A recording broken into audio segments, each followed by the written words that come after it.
This morning I received a very cryptic message from our next featured author, Cathy Kern. 8666 asterisk, space, asterisk, left paren, 50, space, question mark, 28. I don't know Cathy very well. And the 666 had me a little worried. So I spent some time thinking about it, what it might mean before I messaged her back. I should have guessed it was from her cat.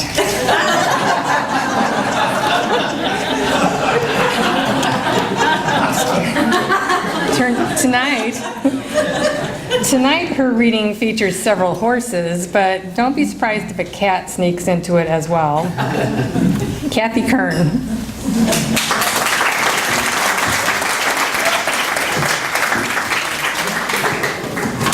Thank you, Anne. That was Dame Pistachio's contribution.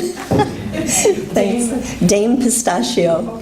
Yeah, she's an expensive nut. So, thanks to everyone for coming, and Roger, wherever you went, wow. Amazing.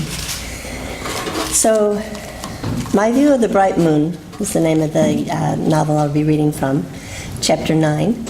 It's the story of Joe and his older brother Kyle, who has finally hit bottom hard enough to do something about his lifelong temper and the issues that caused him to lose Maria, who breaks up with him just before the novel begins. In an earlier chapter, Kyle attended a demo of an equine-assisted therapy session in which horses play the key role and humans only assist in the client's learning and healing. And though skeptical, the character Kyle was intrigued by the eureka moments that were experienced by a kid called Gordy that he saw during that demo. There are quite a few characters in this, human and animal. Don't let that confuse you. Vicky, Mel, and Juliet run the equine therapy sessions. Vicky is also Brother Joe's fiancée.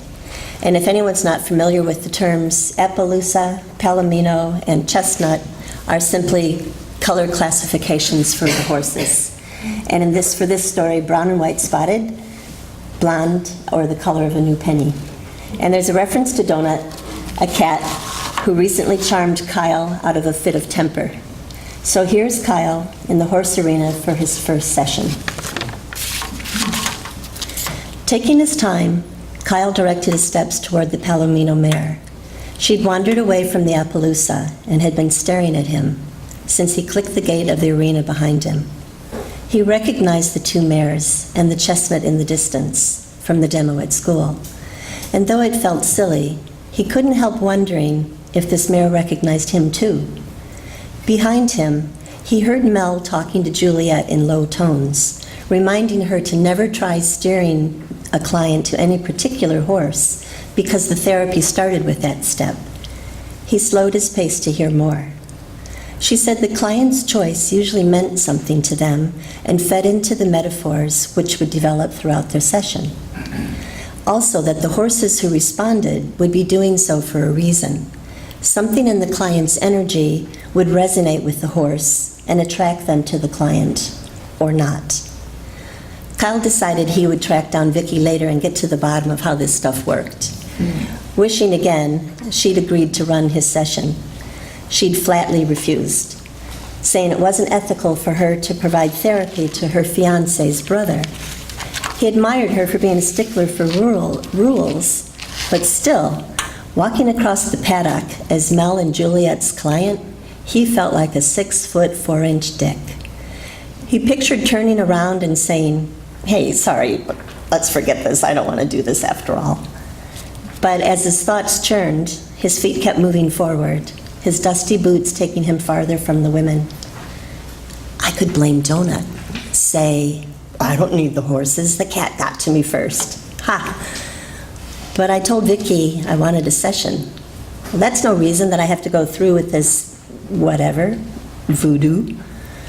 That Gordy kid, what happened to him just wasn't natural. He went off the deep end.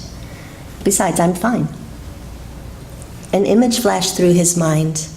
Maria, beside him at the picnic table in the gloomy dusk, distraught and stumbling through her words. "No, I'm not fine. Maria wants kids, but not with me. In a year, more than a year, I never said sorry to her for anything? Seriously?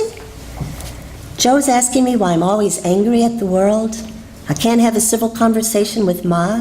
Don't even last 5 minutes with her. And my dad seems happy to have nothing to do with me, even online." Something drew his gaze up from the scuffed grass, and he found a pair of dark, soulful eyes locked on his. "Maria?" He laughed at himself. "But this horse so has Maria's eyes," he thought. "And that silky, long forelock, that's Maria's blonde hair." Kyle shook his head, raked his fingers through his own hair, and stopped in his tracks. The mare shook her head exactly as long as he had, stopped and resumed her steady gaze. "Really?" he asked quietly. "Like this?" And he shook his head again. Disappointed, he scoffed at himself when she stayed still. But she didn't break her gaze. "No games then." "Okay, what, just hello?" With the halting pace of a bridesmaid, he walked closer to the mare, then stopped and admired the picture she made. As if holding her breath, she stood, a statue of calm against a background of pines that waved a quiet welcome to the day. Kyle closed the space between them. Her nostrils flared as she tried to take in his scent. He presented the back of his hand just below her nose and grinned when whiskered velvet brushed his skin. "You need a bit of a shave, darling. Just there and there, nothing major." Despite sensing Mel and Juliet's eyes following his every move, he felt reluctant to call out, to ask the horse's name. He shot them a quick glance, then dropped his voice even lower. "You're just gorgeous, you know. You remind me of Maria." He reached up and gently stroked the heavy forelock covering the plane of bone between her tautly upright ears. Beautiful, gentle, strong. He let his fingertips trail along the warm, twitching swell of her face to the muscle of her neck, resting them there. The world seemed to focus into that moment and that touch. She exuded innocence, strength, attentiveness. He breathed in her scent, a mix of sweet hay, dust, and something like herbs, then took a deeper whiff to get more of it and stepped slightly closer. Wow.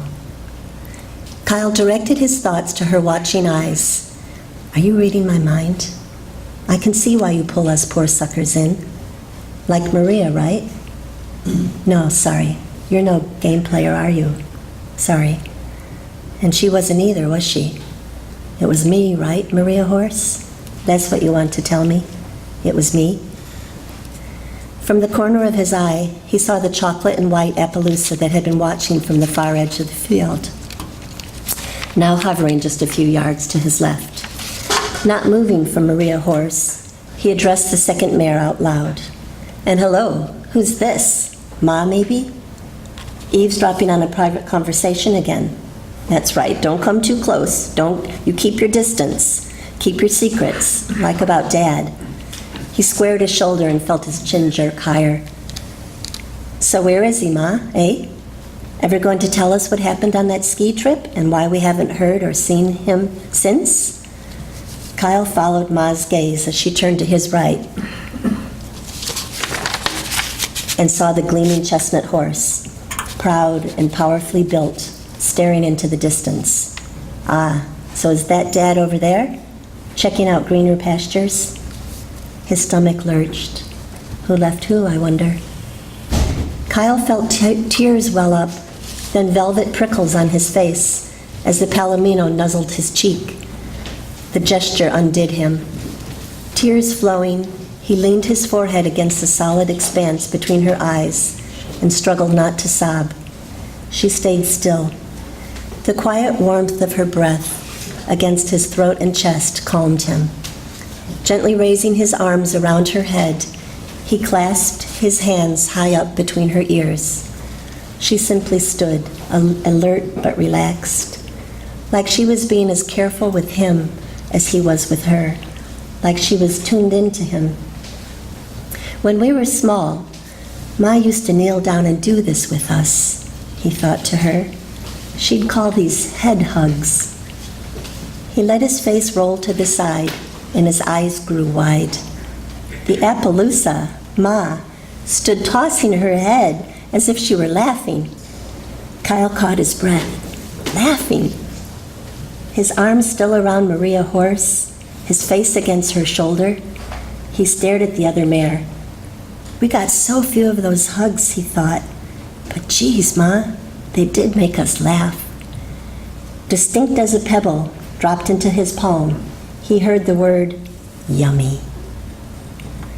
It was his turn to laugh, right from his belly. Damned if I'd ever say that, but yeah, you used to call those head hugs yummy. Told us we were delicious. Under his shirt, he felt a shiver wash over him. I am in the presence of something. Is this magic? He looked into the Palomino's eyes. She simply returned his gaze. When did I stop being delicious, Maria? In his mind, he heard with utter clarity, never. Oh, I did, he argued. I got angry and stayed angry. I'm so sick of being angry, Maria. And Ma, what good has it ever done? Pretending to be so tough, it's hurting me, fucking up my life, us. Who's gonna say, yay, anger, bring it on. I'll have some of that. You were gentle, Maria.